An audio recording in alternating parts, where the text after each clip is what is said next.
ca ngoon ba léegi ànd ak délégation boo xam ne mënuma leen lim naturellement mënuma bañ a lim sama xarit Moustapha Diouf Lambaye dañoo yàgg bi ñu defee ministre Abdou Lahad Ndiaye mii Moustapha Diouf Lambaye moo ko njëkk a wax ne ko am na jàmbaar ju nekk Daaru si joo xam ne balaa dara xew il faut nga wax ak moom. danaa wax nag tey loo xam ne parce que nit mënul lu mu dund wax Abdou Lahad Ndiaye mii bisu màggalu Daaru Marnaan gi weesu 1h du matin la ñëw sama kër. kon du tey lay doog a ñëw fii Daaru fekk si ma 1h du matin la ñëw sama kër ñu toog waxtaan te booba mos ñoo gisee te ginnaaw loolu nag Moustapha Diouf Lambaye mais moo ko def ak sama rakk ñuy wax Cheikhouna Bey moom itam mu dëkk ci Daaru Musi di sama rakk bëgg ma di ma jàppale. monsieur le ministre ñu ngi leen di nuyu délégation yi ngeen àndal. suma grand frère dafa ñëw ànd ak délégation Kébémer muy Modou Bey Ndiaye directeur de cabinet la bu ministère de l'emploi et de la formation professionnelle ba pare nekk coordonnateur coalition Diomaye présidence département bi. li yàlla dogal mooy wëllëre Pape la Pambay sama grand frère nekk si mairie bi def naa ñu ëpp ci dëkk bi xam nañ ko. tey jii nag laa ko mas a gis mu toog ci ndaje politique xam naa du sama jëmm ji moo tax mais Modou Bey Ndiaye moo tax parce que xaritam bu yàgg la. kon grand ñu ngi lay nuyu di nuyu waa département Kébémer mënuma bañ a nuyu nag sama xarit sama doomu ndey le maire Arouna Ka bu Bandey. mouvement mutualiste moo ñu boole. dañoo daje woon ci programme couverture maladie universelle en 2017 booba ba léegi mu nekk suma doomu ndey. kon kooku itam bu ma ko limee ñoom Abdou Samb ak délégation ñëpp laa xam ba ci Bassirou Mbaye bu cokkul jëwriñ ngeen may ma nuyu délégation mouvement Waajal Ëllëg yi parce que bi ma ñëwee dañ ne ma fukki village ak benn def nañ déplacement te dama waxoon ne amuñu oto yu leen jëli te xam nañ village yi ñëw yëpp gis nañ leen bi ñu ñëwee fekk si secteur Waajal Ëllëg yi fi nekk mu ëpp juróom-ñaar fukki secteur mooy 70 yoo xam ne bu ci ne jigéen a nekk ca bopp ba te xam naa bu ngeen xoolee jigéen ñi xam ne mat nañ junni kon kuy def politique soo amul jigéen ñi doo dem. donc ñaari mbir moo tax ma am satisfaction ci li ma jaay sama àdduna pour Daaru Musti man ab jàngalekat rek laa professeur u lycée laa suma salaire mënta organiser lii. sama ñetti salaire mënut a organiser sama juróomi salaire mënut a organiser lii kon su ma demee ba ci ñeenti fan ma war a woo lu ëpp junni nit te ne woon bugguma ñu bari di ñëw kon jigéen ñi ku ñu téye nga dem te li ma am ci jigéen ñi laa am ci góor ñi Daaru Musti ñëpp mën nañ àndal fii nit ñi xamuñu Sonko xamuñu Macky Sall xamuñu keneen Thierno Mbaye lañ xam loolu la yàlla Pastef li ñuy xamadi li ñuy jaay fit lii bañ ko tàmbalee ba léegi kenn gisu fi benn tànku suuf bu ñu yëkkati sànni ko fi ba 2h wala 5h du matin buñ fi nekkoon aucun n'est dans ce produit parce que ñoom xam nañ ni fa ñuy bajji ak di fii tëb di dal fii bokku ci parce que fii kuy jaay fit ba ñëw Daaru Musti dana lamb kuy jaay xamadi ba ñëw fii nit ñi duñ la tontoo xamadi mais danañ la tee def la li xamadi ñëpp kon fii na seen xel dal dara du fi maa ngi nuyu vraiment chef de village yi parce que dafa am ay chef de village yu nekk ci biir mbooloo bi di leen nuyu baax a baax te di leen massaw di nuyu sama papa yi ak sama nijaay yi nekk ci biir mbooloo mi di nuyu communicateur traditionnel yi gis nañu leen xam nañ seen njariñ grand Modou Konte wax na ko nee na am ngeen njariñ di nuyu le mouvement le monde du transport président Modou Konte dafa ñëw ànd ak regroupement bu Touba te am nga loo bëgg Touba heure bii daaw li yàlla dogal dafa am ku leen woo di leen menacer wala daaw jéeg ne leen xale bi ngeen àndal bis bu ngeen amee problème du leen mën a lijjanti bi ma ko waxee ma ne ko grand danga naan ko dana la ñaanal ngeen bañ a am problème ndax kuy bëgg ku la dimbali dangaa amul problème dangaa am problème mais ñaan leen bañ a am problème moo tax keroog bañ la defee ministre des transports nga jaar sama kër ma ne kon de yàlla moo ëpp a doole ñëpp léegi parce que kon xale ba ministre de tutelle ba ñëw na këram nekk na xaritam kon ñaanu yàlla problème waaye bu problème amee ñu lijjanti ko kon loolu mooy mbiru yàlla dañ ko ciy sant dañu am diaspora bu am doole ñëwee leen bañ a sant mënuma lim ñëpp waaye bëgg naa ci lim ñaari nit ki ci njëkk mooy gaynde muy Ousseynou Diaw. waaw Ousseynou Diaw. waaw li muy def ci waaja ëllëg man mënuma ko def ba démb biñ ne dañuy def lii danay sono beeg yépp moo koy fay di mobiliser ay mbokkam kon kooku jàmbaaru fakk tëdd la keroog ba Ousmane Sonko jaaxle ragal ñu koy dax-daxee Ousseynou Diaw mooy jàmbaar ji demoon Poroxaan jàkkaarloog sëñ Muntaxa mii tey ne ko am na ku ñuy wax Ousmane Sonko lott na te nit ñi dox nañ sa digganteeg moom te li ñu bëgg lépp mooy ñu lor ko damaa bëgg Mbàkke nga jàpp ci dugal si loxo bañ koo lor kooku defe naa ne loolu mooy Daaru Muxti fit fii la fekk baax kaja des mooy góor gi naar wax dëgg yàlla dëkk bi bari na soutien yi ma fi jox moo koy joxe APE bu CM bi moo ci mujj keroog bi ñuy def seen BFM yi soutien yi ma jox yépp moo ko boole def ci alal ji ne ma dama bëgg président nga yóbbul ma ko kon kooku tam war naa ko sant war naa ko gërëm mënumaa lim ñëpp parce que mu limee doon matal Wolof Njaay nag moo ne ku wal mburu tudd dëkk ci politique lañ leen woo ñun woowuñu leen ci diine dama toog ak sëriñ bi ñu waxtaan ma koy wax li ma nar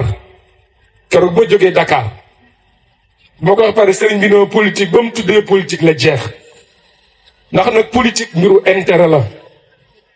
bu ñu wax intérêt politique mooy sa gox ñu defar ko ba ñu dëkk ca gox ba gis seen bopp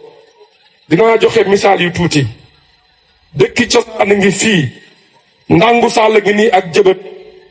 ñuy dëkk yu mag te ba tey mënuñoo am courant te bu ñu waxee ñu dégg ñu muy lu méttee métti te ñaaw dama leen lim rek fii dëkk yi amul courant kenn xamu ko yërew xunjul partout nit ñi amuñu courant nga ba ngay dem gudd pay ngay dem nanginaar yi tiré yi fenn amu ci courant alors que courant bi ngi nekk dans les avantages loolu mooy intérêt politique dëkk bii ñu nekk muy Daaru Muxti moo ëpp ci région de Louga ginnaaw la ville de Louga juróom fukki at a ngi nii depuis 1976 ba tey benn régime politique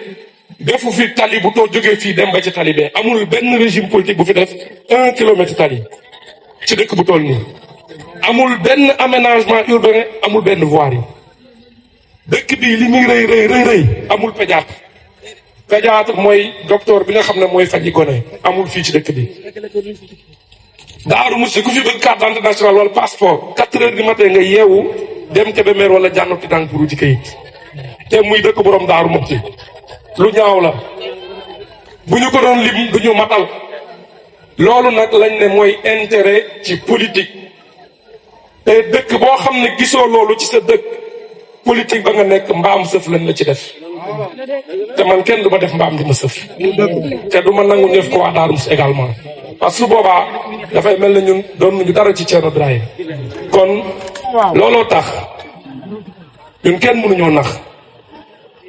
tax daj nañ bu réer te waa Daaru Muxti xam nañ ko fukki at ak ñaar maa ngi ci dëkk bii nekk ci lycée bii di def xam-xam ci xale yi lu xew ci dëkk bi ma dem lu ma am bokk ak waa dëkk bi kon man defe naa bu ma ne laan bëgg naa Daaru Muxti war ngeen a xam man bëgg naa Daaru Muxti su ma ne leen bëgg naa Daaru Muxti war ngeen a xam ne bëgg naa Daaru Muxti ñu bàyyi Sonko jàpp nag yéen waa Daaru Muxti xam ngeen ne lu ñëpp yi jàng naa ko ñaari bac plus 5 laa am te man ay pensée complexe laa jàng sociologie laa jàng avec un bac plus 5 et de la philosophie avec un 15 bac plus 5 kon man daj na mag réer kenn mënu maa nax kon su ma leen joxoñee feneen wala leen war ngeen a xam ne moo gën ci Daaru Muxti lenn rek moo tax ma taamu le président Bassirou Diomaye Faye par rapport aux autres ndax man nga ñu nax benn diir bu ndaw mais mënu dëkk ci ñu nax fii Pastef du fi gañeeti mënul nekk guddi yàlla moo dogal kenn mënu maa gañe Daaru Muxti comme Modou Diagne Fada moomu mënul gañe waxul ma laak des gens yoo xam ne kenn xamule ay nit lañ ñoo xam ne mënuñoo wax ak kilifa mënuñoo jaxasoo kilifa ndax bu fekkee yar woo amooy teggin mënoo maslaa amoo benn yitte te amoo njariñ Pastef ñooy ñu amul njariñ. amuloo njariñ dëkk bi. Pastef li ma ci def amul kenn ku ko def Darou Mousty kenn. bi ñu yoree pouvoir ba tey amul benn bidon ndoxu 100 francs bu ñu ma mas a jox ne ma lii bokkook say nit kon ñooñu amuñu benn njariñ. Olof Njaay nag moo ne ginaar du topp kuy taxat di kuy bojju duñu ko def duñu ko def. Bassirou Diomaye Faye li tax ñu tànn ko dafa yor jukkoy murit dafa yor jukkoy taalibe ndax boo amee yar ami teggin woyof joxe war ma ñun ñi dëkk Darou Mousty bu ñu ànd ak yow duñu am problème parce que danañ mën a dem ci suñu sëriñ ne leen kii lañu àndal te loolu la ma sëriñ si wax. depuis 2 semaines def naa sëriñ yëpp wala lu ci ëpp ñu ci bëri dégg naa leen téléphone liñ may wax lu leer la ñun jaxasuwuñoo ak moom miinuñu ko waaye yar bi ak teggin yi ak dal may na ko lu nekk. kon ñun waa Darou Mousty duñu nangu di toog politicien boo xam ne sa doole jëpp yaa ngi àpp ci mën a solu ak mën a bonde duñ ko def. duñu topp politicien boo xam ni sa njariñ lépp wax ju neex la te loo wax tey bu subaa nga weddi ko duñ ko def. duñu def politicien boo xam ni koo àndal baaxal ko koo tàggool xalab ko duñ ko def parce que du yëfu gor du yëfu ku baax du yëfi jullit du yëfi sénégalais.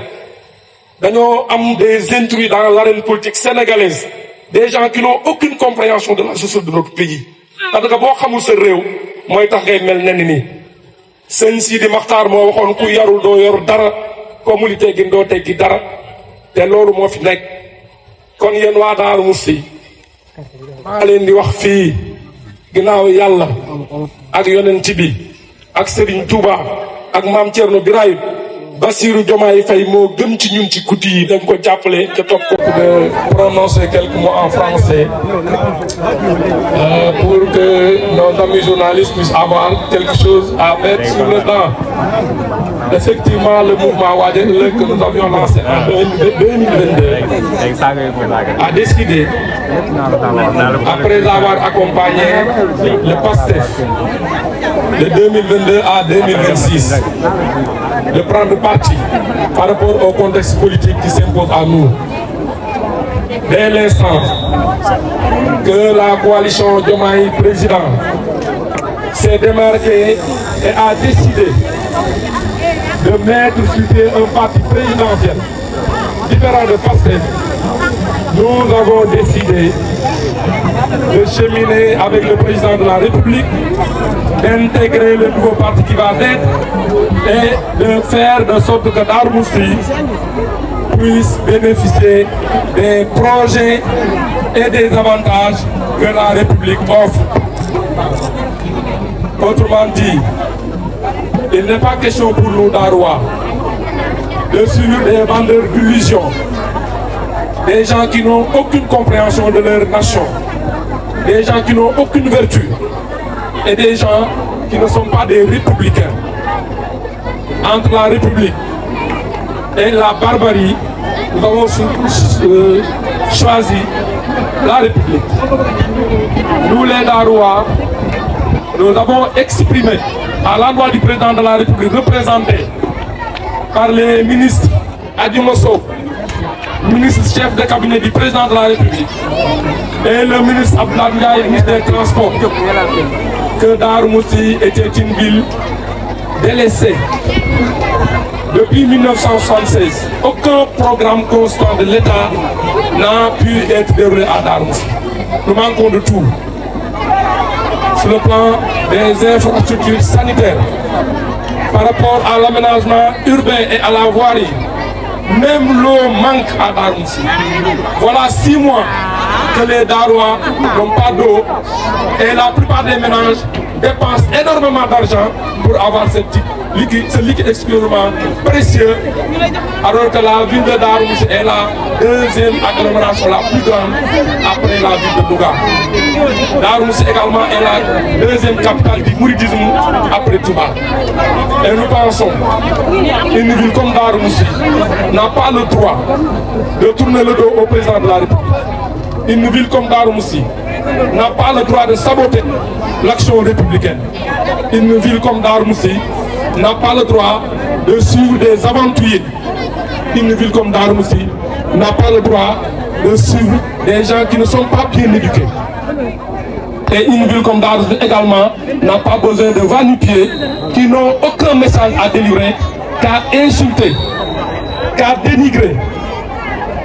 Et la plus grave encore de tout cela, c'est que les gens n'ont aucun respect pour nos autorités religieuses. Ils ne viennent pas ici. On ne les voit pas. Ils ne parlent pas à nos autorités. Et ils n'ont aucun intérêt pour notre localité. C'est la raison pour laquelle nous avons choisi le président Bassirou Diomaye Diakhar Faye. Nous allons l'accompagner. Et nous allons le faire gagner à Darou Moussi. Tout le monde le sait. Inch'Allah, nous gagnerons les élections à venir. Et qui gagne Darou Moussi gagne le département de Kébémer. Et donc nous rassurons le président de la République par rapport aux jours à venir. Les députés qui vont être mis en jeu dans le département de Kébémer seront remportés par le parti présidentiel. Et nous vous donnons vraiment ce pari et comptez sur nous pour ce résultat. Je vous remercie.